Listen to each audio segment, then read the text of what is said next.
first ever factory outlet, Chandanagar, Mukunda Jewelers, opening soon. No making charges.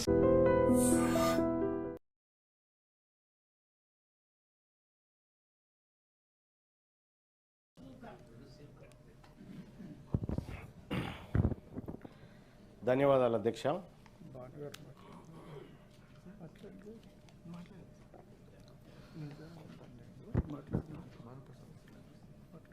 BC రిజర్వేషన్ల బిల్లుకు సంబంధించినటువంటి అంశంలో, చట్టానికి సంబంధించినటువంటి అంశంలో మాట్లాడే అవకాశం కల్పించినందుకు తమరికి ధన్యవాదాలు తెలియజేస్తా ఉన్నా అధ్యక్ష. అయితే ఈ రిజర్వేషన్లు పెంపు పైన గత కొన్ని రోజుల నుంచి ఇటు రాష్ట్రంలో, రాష్ట్ర ప్రభుత్వంలో, ప్రజల్లో కూడా ఒక భారీ స్థాయిలో చర్చ జరిగింది. కొన్నిసార్లు సర్వే సరిగా లేదనే చర్చ విస్తృతంగా సాగితే, కొన్నిసార్లు బిల్లు పెట్టబోతున్నామనేటువంటి చర్చ ఇట్లా పలు దఫాలుగా జరుపుకుంటూ వచ్చింది. అధ్యక్ష, నిజంగా ఈ రిజర్వేషన్లు వీటి అంశాన్ని చూస్తే ఇది ద కాన్స్టిట్యూషన్ ఆఫ్ ఇండియా అధ్యక్ష. ఇది రాహుల్ గాంధీ గారు అంటే ఈ బుక్లను ఎక్కువ ప్రమోట్ చేసిండు, అందుకే ఇది ఇప్పుడు ఫేమస్ అయిపోయింది. సో ఈ కాన్స్టిట్యూషన్ ఆఫ్ ఇండియాలో ఇందులో ప్రియాంబుల్ ఉంది అధ్యక్ష. మా పొలిటికల్ సైన్స్ ప్రొఫెసర్ గారు కూడా ఇక్కడే ఉన్నారు కాబట్టి మా గురువు గారు చదువు కూడా చెప్పిండు మాకు, ఇదే పొలిటికల్ సైన్సే కాబట్టి. సార్ ఇందులో ప్రియాంబుల్ అని ఉంది సార్. ఈ ప్రియాంబుల్లో సామ్యవాద అనేటువంటి ఒక పదం ఉంది సార్. సామ్యవాద అనేటువంటిది ఒక సిద్ధాంతానికి సంబంధించిన పదమైనప్పటికీ దానికి కొన్ని లక్షణాలు ఉన్నాయి సార్. ఆ లక్షణాల్లో ప్రధానమైనది సామ్యవాద అంటే, దాని లక్షణాల్లో ప్రధానమైనది అందరికీ సమానమైన అవకాశాలు, హక్కులు దక్కాలి అనేది ఆ లక్షణాల్లో గోచరిస్తుంది. ఆర్థికపరమైన, రాజకీయపరమైన అన్ని అవకాశాలు సమానంగా దక్కాలనేది దాంట్లో గోచరిస్తుంది అధ్యక్ష. అధ్యక్ష, ఇంతవరకు బాగుంది. భారత రాజ్యాంగం ముఖ్యంగా సామాజిక, ఆర్థిక, రాజకీయ అవకాశాలు అందరికీ సమానంగా ఉండాలని చెప్తా ఉంటే, ఇది ఎందుకు రాసుకున్నాం అధ్యక్ష మనం కాన్స్టిట్యూషన్లో? ఈ దేశంలో ప్రజలందరికీ సమాన అవకాశాలు లేవు, సామాజికంగా, ఆర్థికంగా, రాజకీయంగా వెనుకబడిన వాళ్ళు మరియు అప్పర్ కాస్ట్ అందరి మధ్య వ్యత్యాసాలు ఉన్నాయనేటువంటి కారణం చేత ఆ పదాలన్నీ తెచ్చుకొని మనం ప్రియాంబుల్లో పెట్టుకున్నాం భారత రాజ్యాంగంలో. అధ్యక్ష, దీని భారత రాజ్యాంగం ప్రకారం ఈ ప్రజలందరినీ, ఈ దేశంలో ఉన్నటువంటి ప్రజలందరినీ సమాన స్థాయికి తీసుకొచ్చి, సమాన సంపద పంచి, సమాన హక్కులు పంచి, తద్వారా ఈ దేశం పరిపూర్ణమైన ప్రజాస్వామ్యాన్ని సాధించాలనేది ఇందులో ఉన్నటువంటి ఉద్దేశం అధ్యక్ష. వెనుకబడిన తరగతుల వాళ్ళు ఈ దేశంలో ఉన్నారని భారత రాజ్యాంగంలోని ఆర్టికల్ 340 చెప్తుంది అధ్యక్ష. ఆర్టికల్ 340ను భారత రాజ్యాంగంలో పొందుపరిచి 75 సంవత్సరాలు గడుస్తూ ఉంది అధ్యక్ష. 75 సంవత్సరాల నుంచి ఈ దేశంలో వెనుకబడిన తరగతులు ఉన్నారు అని 75 సంవత్సరాల నుంచి ఈ రాజ్యాంగం చెప్తుంది అధ్యక్ష.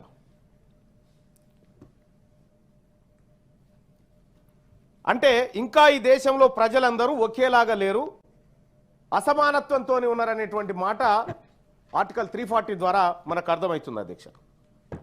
ఈ వెనుకబడిన తరగతులను మిగతా ప్రజల స్థాయికి ఎదిగేలా చేయడం ఈ దేశ పాలకులు ఎన్ని ప్రయత్నాలు చేశారు. ఇప్పుడు రిజర్వేషన్లు అనేటువంటి అంశం కానీ, హక్కులు అనేటువంటి అంశం కానీ అన్నీ ఆ పదార్థం నుంచి వచ్చినాయి అధ్యక్ష, ఆ సమస్య నుంచి ఉద్భవించినాయి. మరి ఈ దేశంలో 75 సంవత్సరాలుగా పరిపాలన జరుగుతూ ఉంది. ఈ 75 ఏళ్లుగా ఈ వెనుకబడిన తరగతులను ఎంత ముందుకు తీసుకుపోయే ప్రయత్నం ఈ దేశ పాలకులు చేసిరనేది ఒక్కసారి మనం మాట్లాడుకోవాలి అధ్యక్ష. ఇండస్ట్రీలను అభివృద్ధి చేయడం కోసం ప్రత్యేక మంత్రిత్వ శాఖ ఉంది. రహదారులు బాగు చేయడానికి రోడ్లు భవనాల శాఖ ఉంది అధ్యక్ష. పశువులను అభివృద్ధి చేయడం కోసం పశుసంవర్ధక శాఖ కూడా ఉంది. కానీ వెనకబడిన తరగతులను పైకి దేవడానికి 78 ఏళ్ల స్వతంత్ర భారతదేశంలో బీసీ మంత్రిత్వ శాఖ లేదు అధ్యక్ష.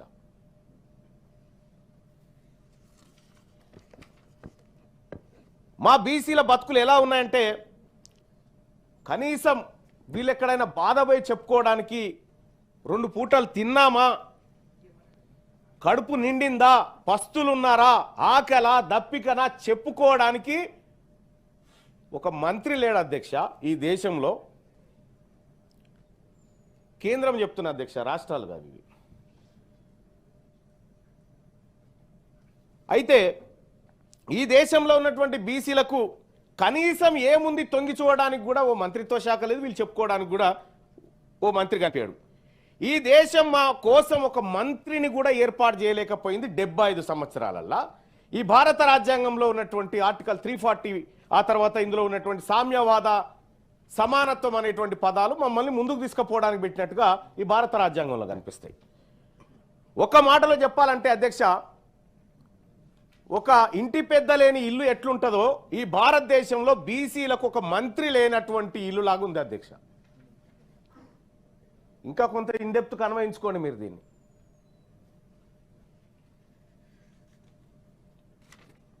దేశంలో 60% ఉన్న బీసీల వద్ద ఓట్లున్నాయి కాబట్టి మీకు మరి మా ఇంటి పెద్ద ఏడంటే ఇప్పుడు లేడు, కానీ తాత్కాలికంగా గాడికి పోవని మైనారిటీ శాఖ కింద నెట్టేసారు సార్.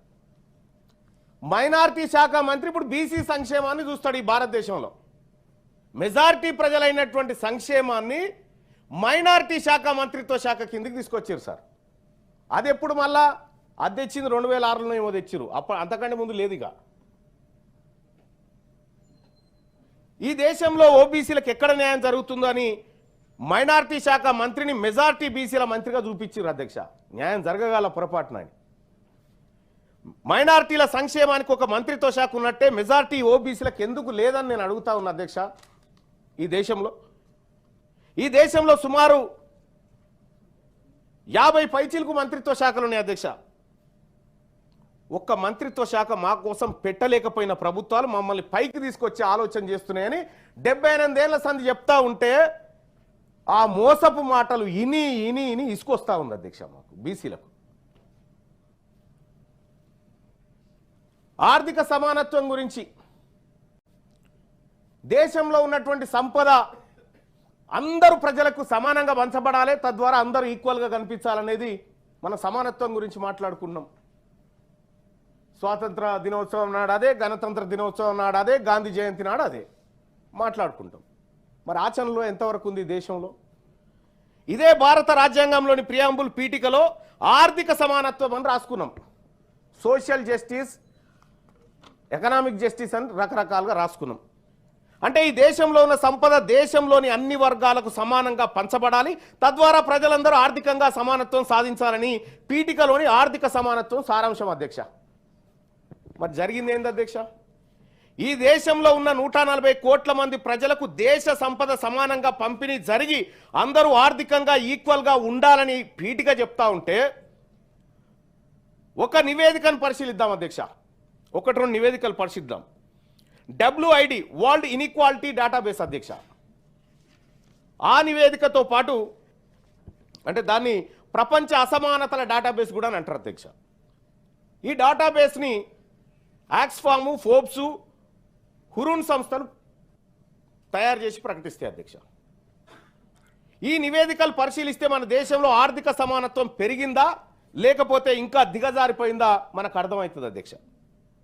గతంలో అంటే 1972 నుంచి 73 NSSO అంటే నేషనల్ శాంపిల్ సర్వే ఆర్గనైజేషన్ అనే సంస్థ, దానికి ఇంకో పేరు కూడా ఉంది, నేషనల్ స్టాటిస్టికల్ ఆర్గనైజేషన్ అనేటువంటి సంస్థ. ఇవన్నీ సర్వే సంస్థల అధ్యక్ష. ఈ దేశంలో ఉన్నటువంటి ఆర్థిక అసమానతలు, ప్రజల మధ్య ఉన్నటువంటి వ్యత్యాసాలను ఇవి క్షుణ్ణంగా పరిశీలించేటువంటి సంస్థలు. ఈ నివేదికలు ఒకసారి చూస్తే అధ్యక్ష, ఇవి ప్రతి 5 ఏళ్లకోసారి దేశవ్యాప్తంగా సర్వేలను బయటపెట్టాయి.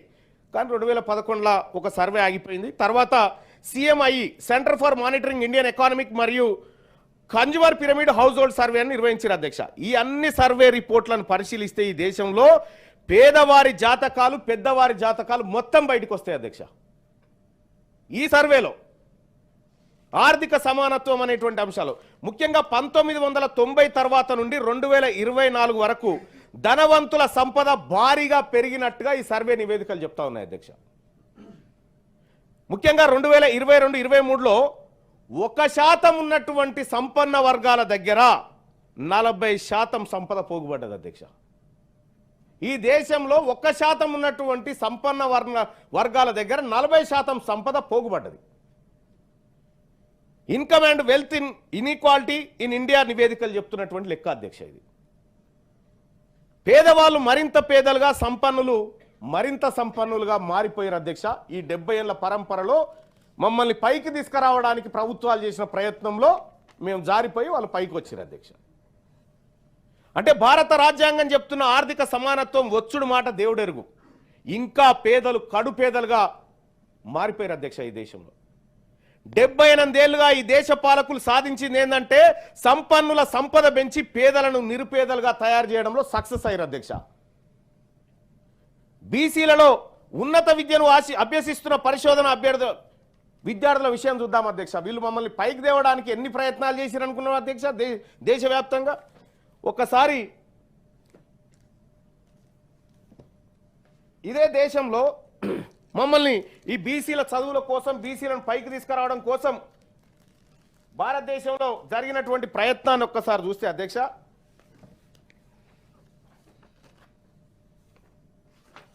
రైట్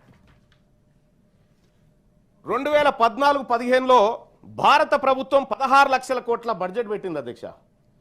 మా బీసీ పిల్లల చదువుల కోసం, అందులో కూడా ఒక్క చదువు కాదు, మళ్ళా pre matric scholarships, top class school education support, college education, IIT IIM support, construction of hotels, hostels of boys and girls, scholarship for higher education, overseas studies, national fellowship, venture capital fund, PM Dakshin for backward classes, national backward classes finance and development corporation, ఇట్లా వివిధ మార్గాల ద్వారా బీసీలకు 2014-15 ఆర్థిక సంవత్సరంలో భారత ప్రభుత్వం 16,63,000 కోట్ల రూపాయల బడ్జెట్ పెడితే ఈ దేశంలో 60% ఉన్న బీసీ పిల్లల కోసం ఆ 16 లక్షలకి 54 కోట్లు పెట్టింది అధ్యక్ష.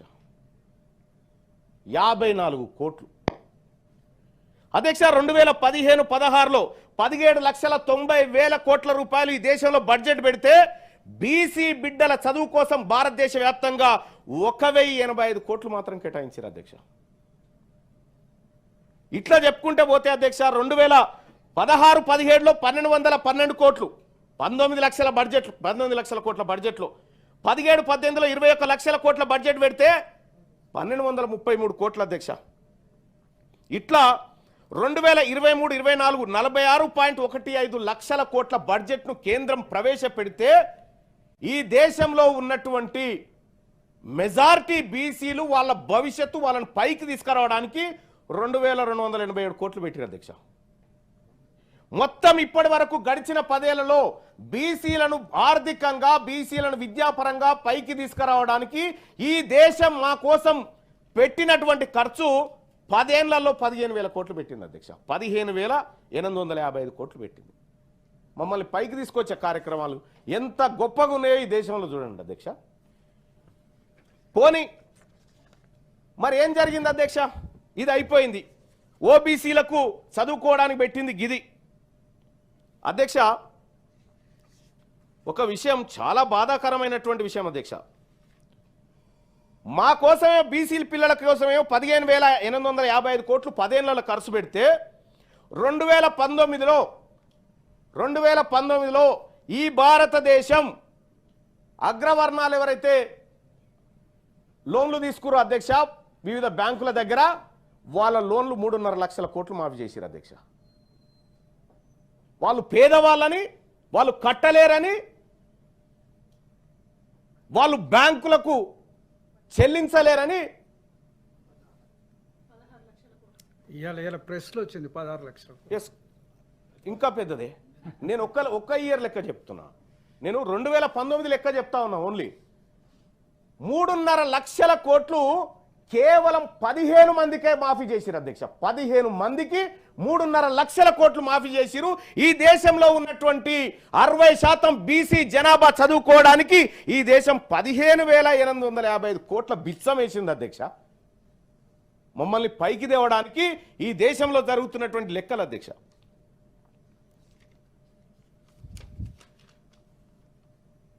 అధ్యక్ష, ఈ మాట 2019లో ఒకే సంవత్సరం మాఫీ చేసింది 15 మందికి మాఫీ చేసిరు 3.5 లక్షల కోట్లని రాహుల్ గాంధీ గారు కూడా అన్నారు ఈ మాట. లక్షల మంది బీసీలకు స్కాలర్షిప్లు ఈమంటే 15,000 కోట్లు ఇస్తారు. 15 మందికి అంబానీలకు అదానీలకు 3.5 లక్షల కోట్లు ఈ పేదవాళ్ళు కట్టినటువంటి పన్నుల పైసలు తీసి వాళ్ళ అప్పులు కట్టి మాఫీ చేశారు. 100% ఒక్కరని కాదు, ఇందులో తిలాపాపం తలా పిడికెడు అన్నట్టుగా అందరిది ఉంది. అధ్యక్ష, దీన్ని బట్టి ఏమర్థమవుతా ఉంది? బీసీల పరిశోధనకి ఇచ్చినటువంటి డబ్బులు బీసీ పిల్లలు పరిశోధన చేయడానికి 165 కోట్లు ఇచ్చారు అధ్యక్ష. వీళ్ళు 165 కోట్లే. ఈ దేశంలోని సంపదతో అగ్రవర్ణాల అప్పులు మాఫీ చేసిరు తప్ప బీసీల బతుకులు మార్చమని ఈ లెక్కలు చెప్తున్నాయి అధ్యక్ష. వీళ్ళు మమ్మల్ని పైకి తీసుకొస్తామని చెప్తా ఉన్నారు అధ్యక్ష. ఆర్థికంగా మిమ్మల్ని పైకి తీసుకొస్తాం, మీకు సమానత్వం చేస్తామని చెప్తా ఉన్నారు. మరి రాజ్యాంగంలో ఏం రాసింది అధ్యక్ష? భారత రాజ్యాంగంలో సమానత్వం. మిమ్మల్ని ఈ దేశంలో ఉన్నటువంటి సంపదంతా సమానంగా అన్ని తలలకు సమానంగా పంచుకొని హక్కులు కూడా పంచుకొని సమసమాజం ఉందామని భారత రాజ్యాంగం 78 ఏళ్ల నుంచి చెప్తుంది ఈ రాజ్యాంగం మాకు.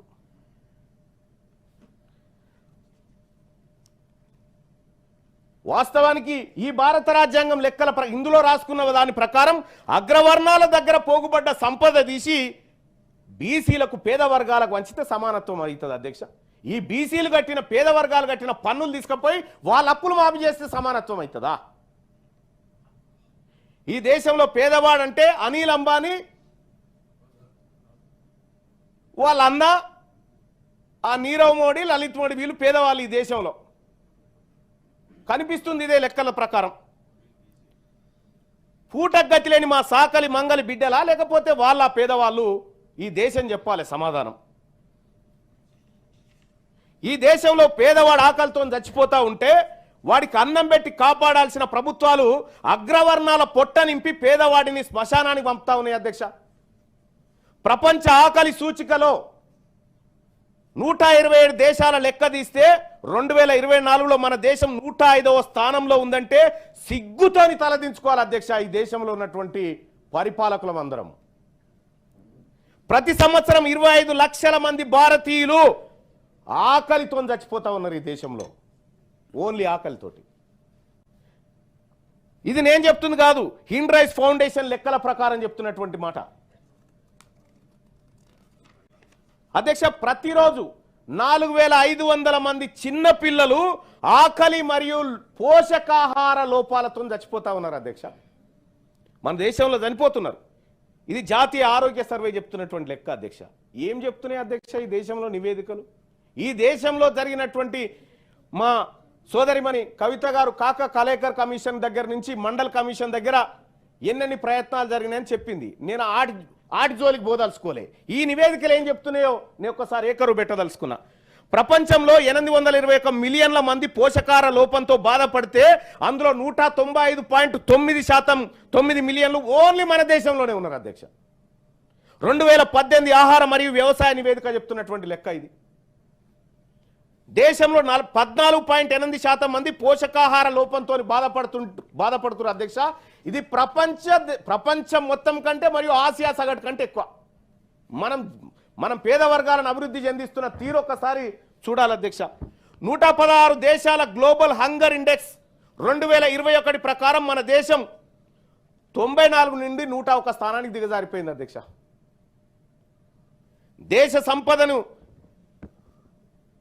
దేశ సంపదతోటి తగ్గించాల్సిన ఇవి అధ్యక్ష. ఈ అంతరాలు తగ్గించాలి, ఈ ఆకలి చావులు ఆపాల. ఇవి ఆపితే ఏ ప్రజల నుంచి కూడా రిజర్వేషన్లు అనేటువంటి కోరికలు పుట్టవు, ఏ ప్రజల నుంచి కూడా ఈ డిమాండ్లు రావు. ఇవన్నీ ఎందుకు వస్తున్నాయి అనేది దీని చుట్టూ తిరుగుతూ ఉన్నాయి అంశాలన్నీ. మరి బడా పారిశ్రామికవేత్తలు 3.5 లక్షల కోట్లు మాఫీ చేయడం అంటే దేనికి సంకేతం? పేదోని కడుపు మార్చి ఈ దేశంలో తిండి గతి లేక 25 లక్షల మంది ప్రతి ఏడాది చచ్చిపోతా ఉంటే 3.5 లక్షల కోట్లు వాళ్ళ అప్పులు మాఫీ చేసి 16 లక్షల కోట్లు అంటారు. ఇప్పుడే చెప్తా ఉన్నారు 16 లక్షల కోట్లు మాఫీ